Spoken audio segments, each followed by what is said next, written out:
Assalamualaikum warahmatullahi wabarakatuh. Sobat Planner semua, ketemu lagi dengan saya Dodi Arestia. Baik, saat ini rekan-rekan Sobat Planner, setelah kita bahas tentang kisahnya Abdurrahman bin Auf, bagaimana target-target bisnisnya, kemudian kok bisa kaya dalam waktu 1 pekan gitu ya, kemudian sampai terkaya dalam waktu 1 tahun di Madinah, apa sebenarnya yang beliau lakukan?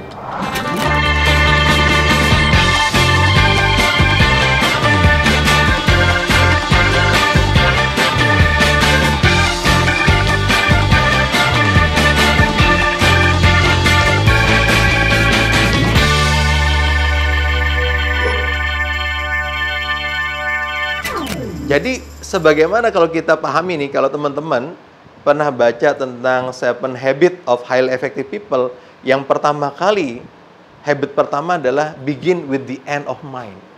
Maksudnya apa? Ketika kita punya cita-cita, bayangkan nanti di akhir kita, di akhir hayat kita, atau di akhir ceritanya, kita tuh mau jadi seperti apa? Ini yang paling penting. Jadi kita bayangkan dulu. Jadi saya sharing sedikit di sini nih. Jadi terkait dengan pembayangan ini sangat penting buat kita sebagai, tidak hanya sebagai entrepreneur, namun juga sebagai manusia. Kita akan bahas bagaimana visi ini kita lakukan, kemudian kita turunkan menjadi target-target yang nyata. Sobat Planner semuanya, tadi saya cerita bahwa kita akan sharing tentang visi tadi. Bahwa visi yang besar ini satu hal yang sangat penting untuk nanti kemudian kita breakdown.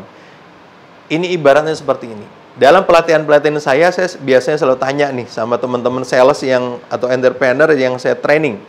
Teman-teman bisa nggak makan sebuah gajah, seekor gajah sendirian?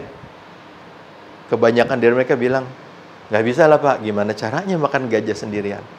Ya memang sangat sulit kalau kita makan gajah sendirian sekaligus. Betul nggak teman-teman? Namun, poin dari pesan saya adalah bagaimana kita makan gajah sendirian. Pertama, kita perlu sembelih dulu gajahnya. Betul nggak? Sembelih gajahnya, kemudian kita kuliti, kemudian kita cincang, buat bentuk dagingnya menjadi kecil-kecil. Potongannya cukup misalnya menjadi, katakanlah 50 atau 100 gram. Kemudian kita packing, kita masukkan lagi ke dalam freezer, pada saatnya mau makan, kita keluarkan, kemudian baru kita masak. Bisa habis nggak kalau seperti itu teman-teman? Bisa. Pertanyaannya kapan waktunya? Tadi pertanyaan saya di awal, saya tanya secara umum saja, bagaimana kamu bisa nggak memakan gajah besar sendirian? Jawabannya tentu bisa. Namun dengan jangka waktu yang ada. Makanya, sebuah target itu harus jelas. Tujuan itu harus smart. Spesifik, measurable. Spesifik adalah sangat jelas, detail. Kemudian measurable, bisa diukur. Kemudian achievable, mudah dicapai. Tadi, makan gajah 50 gram, 100 gram, itu sangat nyata, sangat mungkin dilakukan. Kita makan 3 kali sehari. 3 kali sehari bisa dapat 300 gram. Sangat nyata, itu bisa terjadi. Dalam kurun waktu mungkin 1 tahun atau 1,5 tahun, udah habis gajahnya sendirian. Betul tidak? Kemudian apalagi realistis, betul. Dengan dibuat potongan-potongan lebih kecil, itu menjadi target yang sangat realistis. Kita makan setiap saatnya, 3 kali sehari, gitu ya, 21 kali dalam 1 pekan, 3 dikali 30, 90 kali kita makan gajahnya dalam waktu 1 bulan. Dan ini sangat besar. Dan sekitar 1000 lebih kali kita makan gajah tersebut dalam waktu 1 tahun. Jadi teman-teman, begitulah cara bagaimana kita membreakdown target. Ketika kita punya impian yang besar, target kekayaan kita, income kita, katakanlah berapa nih? Oh, saya ingin jadi entrepreneur. Saya ingin pendapatan saya 30 juta per bulannya. Nah, itu saya rasa cukup untuk saat ini. Oke, 30 juta. Ini ibarat seekor gajah nih. Berarti 30 juta ini adalah profit kita. Keuntungan kita. Lalu untuk mendapatkan profit senilai 30 juta ini, kita jualan apa? Pertanyaannya jualan apa? Katakanlah, misal, kita jual nih ya, oke, kita buat booth outlet minuman. Kalau zaman sekarang kan lagi happening nih, ada Thai tea, ada teh tarik, segala macam. ada minum-minuman, kadang ada es teh ya, ada yang 3.000, 4.000, 5.000 gitu kan. Ada juga, katakanlah satu booth itu keuntungannya adalah 3 juta satu bulannya.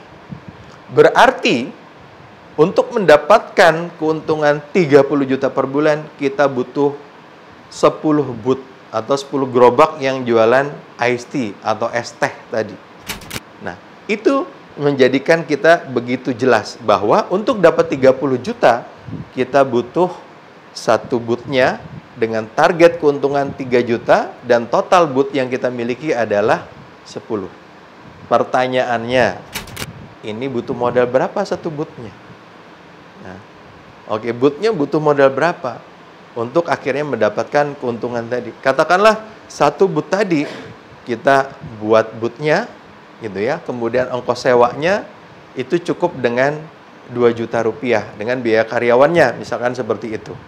Kita kasih dengan komisi tambahan sehingga tidak terlalu besar di fix salary-nya atau gaji tetapnya, tapi ada yang tadi. Katakanlah ditambah karyawan menjadi 3 juta juga. Oke, berarti omsetnya kita harus miliki 6 juta dalam waktu 1 bulan. Nah, kalau kali 10 berarti 6 juta dikali 10 berarti 60 juta. Dari 60 juta itu kita dapat keuntungan 50%, yaitu 30 juta. Nah, itulah bagaimana kita membreakdown target tadi menjadi sebuah kenyataan dari impian kita. Baik, rekan-rekan sobat Prenda semua, terima kasih atas atensinya. Sampai jumpa di episode selanjutnya dalam episode Salesmanship kita kali ini. Terima kasih. Wassalamualaikum warahmatullahi wabarakatuh.